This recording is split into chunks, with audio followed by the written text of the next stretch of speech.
So let's just dive in and get started. So I just apologize in advance for the quickness. So opportunity urbanism started with kind of what is the purpose of a city. We looked at smart growth, which says environmentalism is sort of the core purpose, the driver of how you develop your city.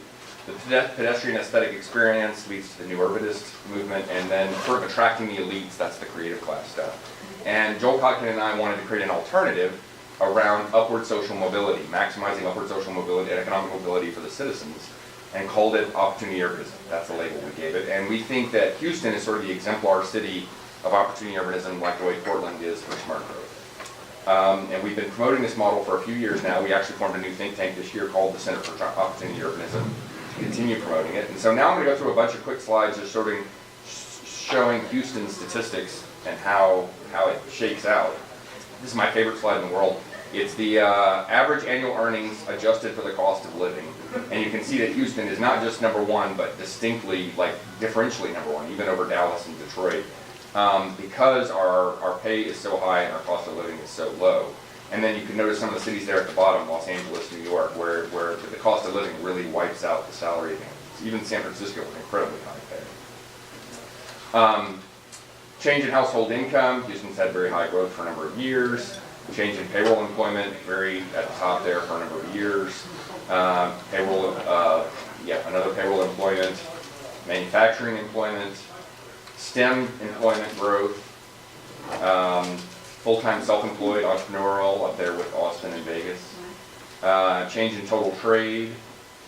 Now this is one of Joel's favorites. It's basically saying that not very many people in Houston just live off of they're not trust fund babies just living off their money. They're all working, whereas you get a lot more of that in those cities at the top of the list.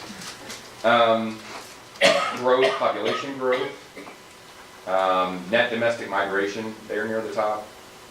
Housing affordability, so more restricted markets versus the less restricted markets, and then Houston is that line there on the bottom, and it has not had near the volatility that the rest of the country has looked at or gone through. Domestic migration, this chart, it's a little hard to interpret, but essentially it's saying that people are moving out of the expensive metros with an average of 6 on the multiple and moving towards the more affordable metros with an average of 3.4 on the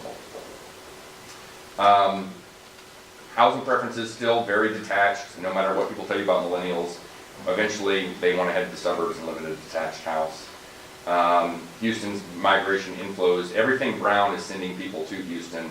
We do send a few people out to Austin and Denver and a couple other places, but generally speaking, most of the country is moving our way. So this is something that Joel likes to call the canaries in the coal mine. You know, what are immigrants doing? What are young families doing? What are millennials doing? It shows that where your city's health is headed long term. The growing size of the millennial generation, and where they are moving to, and Houston's there in the top 4 among some other cities, and not moving to, say, San Francisco, New York, DC, Chicago, some of the cities at the bottom of the list. Growth in adults, so it's not just all, some people say we're attracting the uneducated, and we are, but we also are attracting a lot of the educated. The bachelor's degrees are moving to these cities as well. This is sort of an interesting chart that's talking about how housing affordability reduces family size. So you have fewer children when you can't afford very many square feet to live in. And this is leading to huge demographic implosions in Europe and Japan and even China, although there's some policy issues in China obviously too. But you know, the correlation there is super clear. As it gets more unaffordable, you have fewer children. More family-friendly cities like Houston. Percent of population under 14, so still have lots of children. You can see those cities there at the top of the list. Foreign-born, so we're attracting foreign-born population as well. Now we have some slides on social justice, which is sort of the racial breakdown, showing that percentage of the households with a severe housing burden, where us, Dallas, Washington, some of those with not so severe housing burden, as opposed to New York, LA, San Francisco, they're near the bottom. Change in the poverty rate, we've had a very low change in the poverty rate versus some other cities. The income gap between black and white is less in Houston than a lot of other cities. Same with Hispanic, although we're a little bit more in the middle of the pack there. Home ownership rate is a little bit higher for Hispanic and for African American. So single-family building permits, Houston there. There was an interesting stat a couple of years ago. I think Houston had as many building permits, the city of Houston, Metro Houston, as the entire state of California. So something like, 40 million people in California, 6 million people in Houston, we had that same number of building permits. Downtown office vacancy, very low. Population growth. So this is one of the things, again, Joel likes to talk about a lot. We are adding both density and suburban and exurban. We add all areas. We're not picking just one over the other. We're actually getting great densification inside the inner loop. And this is more on the densification. We've added a lot more census tracts with 5,000 plus people. It's sort of the free market approach and letting people choose where they want to live. And sort of summing it up, Houston model, high growth in jobs and incomes, rising housing costs on the coast are making Houston more attractive, growing appeal to immigrants and millennials, light touch on planning, gets both types of growth, and then it's a city for the middle class and the upwardly mobile working class. So the second sort of section of this presentation is about the policy implications. This is where I want to slow down a little bit.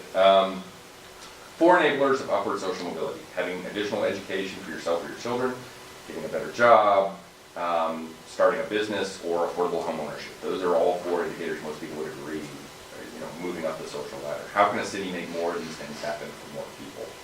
So you can have, I talk about maximizing people's opportunity zones. So how many education options, job options can they do a startup, affordable home options within their personal travel, time, cost tolerance. And the 4 elements of a very vibrant opportunity zone around people are a very large geographic size, which is essentially mobility. How far can you go in a given amount of time? Substantial numbers of people and jobs, so how much density is in that opportunity zone. The economic fuel, which is essentially discretionary income that's sloshing around in that opportunity zone. And then the dynamic vibrancy, which is really about minimal government regulations, not throwing a lot of sand in the works in that opportunity zone. So I'm going to walk through each of those 4 real quickly. Large geographic size, it's like, how many job options, education options, home options can you get to in 15 minutes, 30 minutes, 45 minutes? And then flipping it around, if you're trying to start a business, how many customers or employees can reach you in those same amounts of time? And even, just as this example shows, even just a 40% speed increase can give you twice the opportunity zone. Because of the pi r squared on a circle, you can get twice as large of an area. So modest increases in speed can really improve the size of your opportunity zone. This gets to the importance of mobility. Reason did a report a few years back on the power of mobility and showed that in Watts, you had 59 times, not 59%, 59 times more job access if you had a car versus trying to run transit within the same period of time.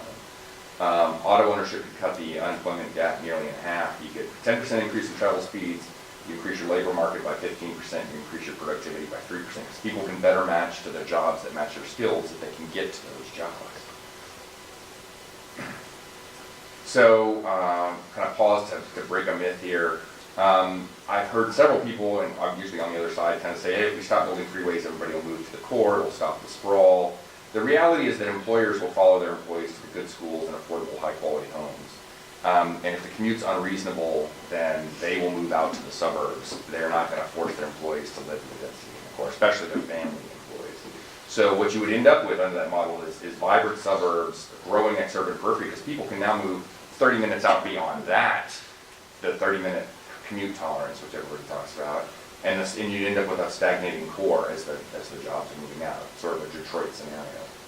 Sprawl actually increases when you don't invest in your freeway infrastructure as the employers move to the outer bands. And investment in freeway capacity reduces sprawl because you're putting practical limits on how far out people can live. If the jobs stay in the core and you invest in the freeways, then they really can't go more than 20 or 30 miles away.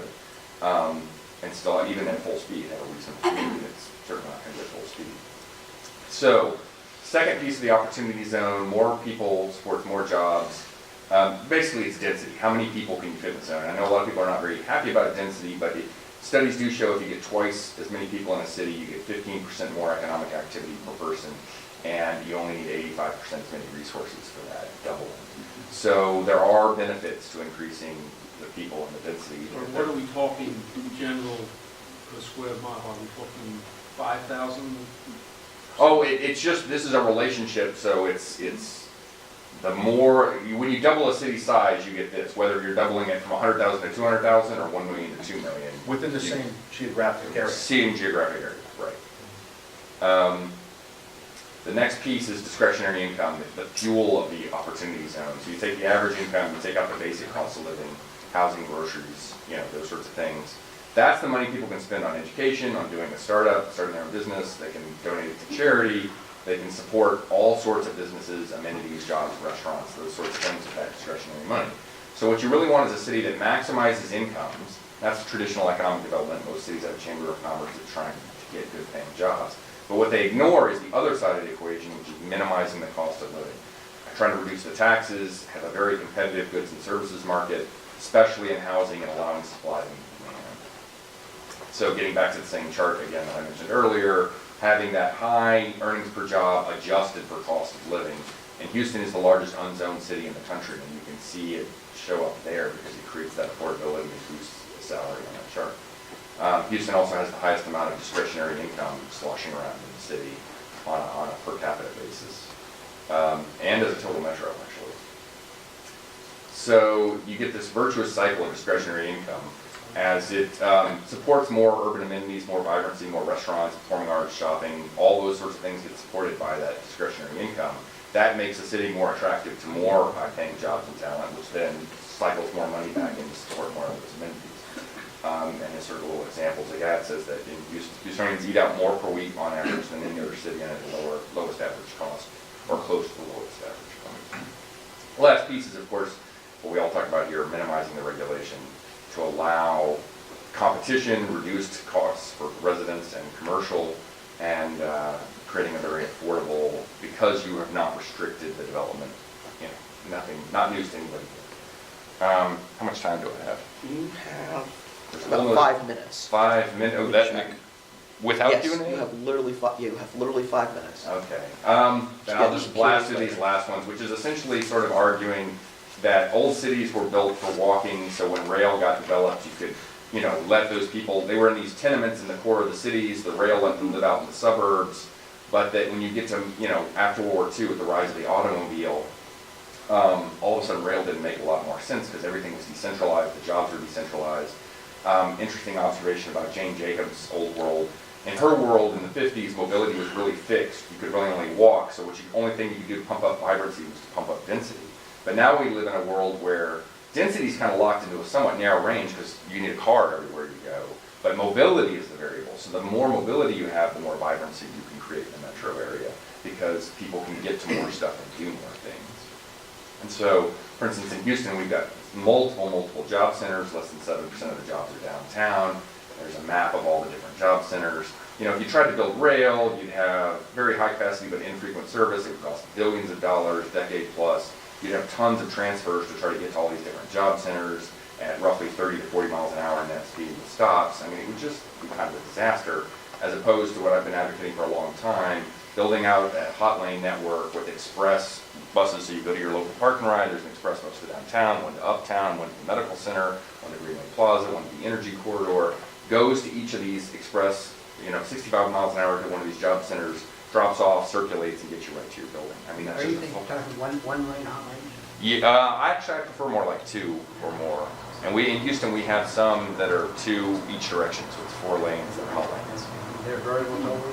Right now, well, they're variable by time of day, but they're not doing dynamic yet, unfortunately. And then just kind of mentioning, in this world, what you need is to be able to spend time on your commute doing your email, for instance, and a point-to-point bus is the best way to do that, because you can sit there and get out your laptop, get out your phone, work through your email on your commute, as opposed to strap hanging or connecting, walking on trains. So I know I blew through all that really quickly. I don't know if we're going to do Q&A now or save it for the end. You've got a few more minutes. Few more? We've got Q&A as 5 minutes, not 3 minutes. But we'll do Q&A at the end. We're going to do Q&A at the end then. Yeah, Well, you got 3 more minutes. 3 more minutes? Well, maybe I can do 1 or 2 questions now if... Find those minutes in the rest. Yeah, we can, yeah, that's a good point. All right, if you're finished. Okay. All right.